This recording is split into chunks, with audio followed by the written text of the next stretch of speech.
আমার মেয়ে তো এক গ্লাস পানি ঢেলেও খেতে পারে না, ডিম ভাজা তো দূরের কথা। হ্যালো ভিউয়ার্স, আসসালামু আলাইকুম। আশা করি যে যেখানে আছেন সবাই সুস্থ আছেন, ভালো আছেন। লাভনিউজ ব্লগ পেজে সবাইকে স্বাগতম। লাভনিউজ কুকিং ওয়ার্ল্ড ইউটিউব চ্যানেলেও সবাইকে স্বাগতম। বাচ্চাদের নিয়ে কথা বলছিলাম।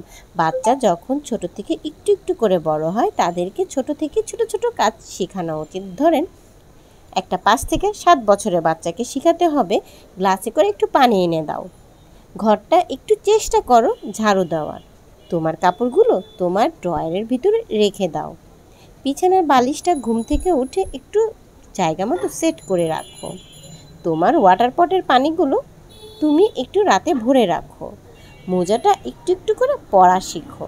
এভাবে করে কাজ বাচ্চাদেরকে শেখাতে হয়।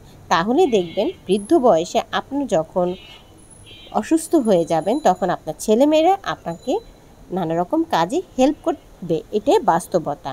আর যেসব মায়েরা মনে করেন না না আমার মেয়েকে বাড়িতে কোনো কাজই করাবো না, ঘর ঝাড়ু দেওয়াবো না, কোনো কাজেই সাহায্য করতে দিব না, আমার মেয়ে রানীর মতো হয়ে থাকবে, তারা আসলে বেলা শেষে রানীর মতো হয়েই থাকতে চায়। তারা কিন্তু মায়ের দুঃখটা অনেক দেরিতে বুঝে। এর জন্য আমি বলবো, সময় থাকতে বাচ্চাদেরকে কাজ শেখান। কাজ শেখার ভিতরে কোনো ব্যর্থতা নেই, কাজ শেখার ভিতর সার্থকতা। যখন মানুষের সামনে বলা হয় আমার মেয়ে কিছুই পারে না, ওইটাই হলো লজ্জার। আর যখন বলা হয় আমার মেয়ে আলহামদুলিল্লাহ ছোটোখাটো সব কাজই পারে, এটাই হলো সার্থকতা। অনেকে ভাবে গরিবের বাচ্চারা কাজ শিখবে, বড়লোকের বাচ্চারা কেন কাজ শিখবে। আসলে এটা সম্পূর্ণ ভুল ধারণা। গরিব বড়লোক সবই মানুষ, সব মানুষই একসময় অসুস্থ হবে, মরে যাবে। তাই সব রকমের কাজ জেনে থাকা, শিখে রাখা খুবই উত্তম।